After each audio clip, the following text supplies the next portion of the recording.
السلام علیکم پیارے بچوں، میں اردو ٹیچر بشیر احمد میر۔ تاریخ 28/8/2020، جماعت چھٹی، مضمون اردو، موضوع چگلی کھانے والا۔ موضوع پہ جانے سے پہلے میں چند سوالات آپ سے پوچھوں گا پچھلے لیسن کے بارے میں۔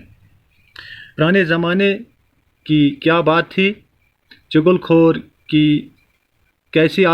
کھانے کی کیسی عادت ہے؟ چگل خور کسان کے پاس کی شرط پر ملازم ہو گیا۔ یقیناً ان سوالات کے جوابات آپ کو آتے ہوں گے، تو چلو آج ہم اس کے آگے پڑھیں گے۔ کل ہم نے یہاں تک پڑھا تھا، اس سے کسان کی ایک چگلی کھانے کی اجازت ہوگی۔ اب ہم آگے پڑھیں گے، سبق میں دیکھیں گے کہ اس سبق میں اور چگل خور کے بارے میں کیا لکھا گیا ہے۔ چلو پڑھتے ہیں۔ چگل خور بڑی محنت سے کام کرتا رہا، وقت گزرتا گیا اور کسان یہ شرط بھول گیا۔ ادھر چگل خور بڑی بے چینی سے وقت گزرنے کا انتظار کرتا رہا۔ آخر خدا کر کے 6 ماہ گزر گئے۔ اب وہ شرط کے مطابق کسان کی چگلی کھا سکتا تھا۔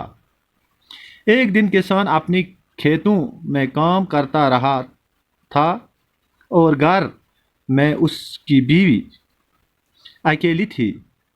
یہ دیکھ کر چگل خور اس کی بیوی کے پاس گیا اور بڑی ہمدردی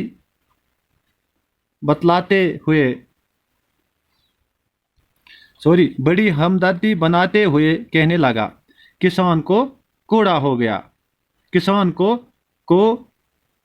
کوڑھائی ہو گیا، اور اس نے اب تک یہ بیماری تم سے چھپا رکھی تھی۔ یہاں ہم نے چند الفاظ اس سبق سے لیے ہیں اور اس کا استعمال بھی کیا ہے، تو یہاں میں نے ایک مثال دی ہے، باقی آپ ایک دو گھر میں خود لکھیں گے۔ محنت یہاں پہ الفاظ ہے۔ عبدالرشید بہت محنت سے روپیہ کماتا ہے، تو یہ اس کا 2 اور جملے آپ بنا سکتے ہیں۔ وقت گزرنے دوسرا لفظ ہے، اس سال وقت گزرنے کا پتہ ہی نہیں چلا۔ تیسرا ہمدردی، استاد اپنے شاگرد کا ہمدرد ہوتا ہے۔ چھپائی رکھی، حمید نے میری کتاب چھپا رکھی تھی۔ تو امید ہے آپ کو یہ لیسن اچھا لگا ہوگا، تو باقی شکریہ، اللہ حافظ، اگلے لیسن تک۔